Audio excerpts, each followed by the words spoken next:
I think one of the worst things about interviewing is you could be an amazing candidate, but you could make one single fatal mistake and it can completely derail your candidacy. In today's video, I'm going to give you 9 of the most common fatal mistakes that candidates make during the job interview process that make recruiters discard them and keep them from getting a job offer. Make sure you watch to the very end because all 9 of these things happen. They happen frequently and they are completely job interview chance destroyers. And you don't want that to happen to you. Let's go. Okay, the first one is being late. You just can't be late to an interview. I'm telling you, that is a bad look. It is a big problem. LinkedIn recently did a survey and they surveyed 1,000 hiring managers. And they said if a person was late, 53% of them said basically it was a non-starter. They would not hire that person.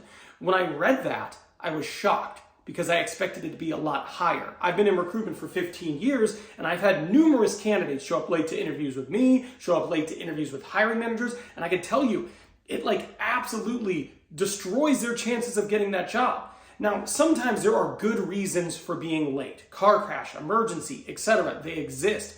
But generally speaking, if you are late to an interview, you're not going to get that job because there is someone else equally as qualified as you are for that job, and they're probably going to be on time or early. And even if your interview goes well after being late, they're going to look at that and just the person who is on time, they're going to use that as a tiebreaker. Talking negatively about past employers, past bosses, past teammates, you just can't do it, but people do it all the time. But it is a huge reason why people don't get hired. You know, they're going to ask you questions that are kind of tricky, like why are you looking for a new job, or why did you leave your last job? And some of the time, it's because your manager is like a massive jerk. You cannot say that in the interview. You absolutely can't. I don't care how terrible your boss is. If you mention that in the interview, even if you're 100% truthful, it's 100% accurate, that is going to derail your chances of getting a job. It never benefits you to be negative in an interview about past employers. In 15 years, not a single time have I had a hiring manager say to me, Ben, that person really hates where they're working. Apparently their boss is a big jerk. Let's move forward. I really like that. Never had that happen. But many times I've had hiring managers say to me, Ben, you know what? They were pretty negative about where they're currently working. Makes me feel like they might be a bit of the problem. Let's move on from this candidate. That happens all the time. You can't do it. Another thing that crushes your chances of actually getting a job is being visibly unprepared, right? You know what it looks like when you're talking to someone and they just seem like they don't know the answer. They're not prepared. They didn't show up as their best selves that day. That is actually a big deal in a lot of interviews. And the reason why is because a hiring manager or a recruiter who is interviewing you and you seem like you're not visibly ready for the interview, you're not prepared, it means you didn't prioritize it. You're the type of person who doesn't care enough about the opportunity to prioritize it, or you're so busy or unprepared or just like all over the place that you weren't able to prepare effectively. Neither one of those things is like good. Nobody says like, yeah, that's the person I want to hire. So it's a big issue. A new thing that's a big deal is people multitasking. There are so many video interviews that are happening nowadays, and you can actually tell when people are multitasking. You might think you're being discreet. You're looking off to the side, you're answering a text, you're doing something. But hiring managers, they know what it looks like. And recruiters, they know what it looks like when you are engaged in something else, you were doing something else. So you can't do that. If you do that, they're going to say, oh, they could even focus in for 30 minutes and prioritize this interview. We can't hire this person. So you have to make sure you don't do that. Lying about experience or qualifications is a huge issue. And the reality is a lot of people do this in the interview and they think, you know what, I'm just going to make stuff up. That way I seem like more impressive of a candidate. But hiring managers, recruiters, a lot of times they can actually sniff this out. And if they believe that you're exaggerating about something you did or exaggerating about your competencies or lying about an accomplishment, an achievement, whatever, they're immediately going to want to move on from you.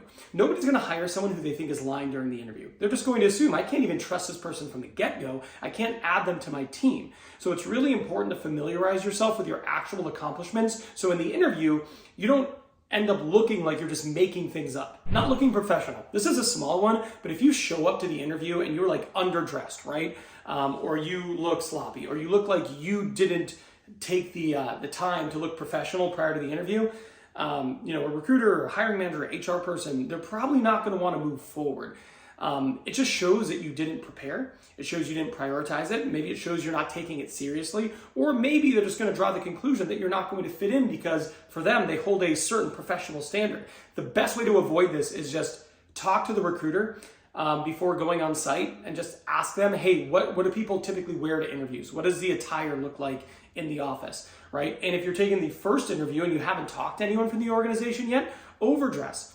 Most of the time, if you're a little bit overdressed, it's not going to hurt you, but being a little bit underdressed certainly can. Negative verbal cues are one of the easiest ways to accidentally derail your interview. So what does that look like? Looking away, right? Right now I'm not looking at you. This is probably really awkward for you to watch.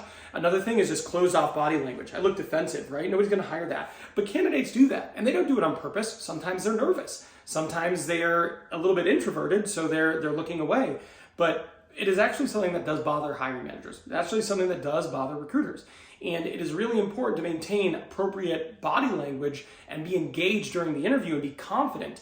Otherwise, something as small as looking away might actually hurt your candidacy. Not asking the right questions. I say this instead of just not asking questions. Like, it's a mistake to not ask questions. But the reality is you can ask bad questions too. Like, for example, if they go, hey, do you have any questions? And the only thing you ask is, what does vacation look like for this job? Not a great question. You deserve to know that information. But in that moment, when they ask you, do you have any questions for me? That is not like a free-for-all. You are still being evaluated. So you want to ask good questions. It is really important to ask good questions. So I always tell people you want to go into an interview with 6 or 7 really good questions to ask. If you want to watch a video on great questions to ask, I made a video called 27 questions to ask in your interview, and it's a great question. It's a great video. Just pick like 5 or 6 of them to ask, and make sure you're asking good questions in every single interview you have. And the last big one I want to talk about is not preparing for questions you know are coming. There are certain questions that are literally going to be asked during every interview you have for the rest of your life. So not preparing for them is like a massive mistake, and it's an easily avoidable mistake. In fact, it's so easy because all you got to do is watch this video. In this video here, I talk about some of the most common interview questions you're going to get asked, and I teach you how to answer them from a recruiter's perspective. So I'm done here, but I'll see you over there.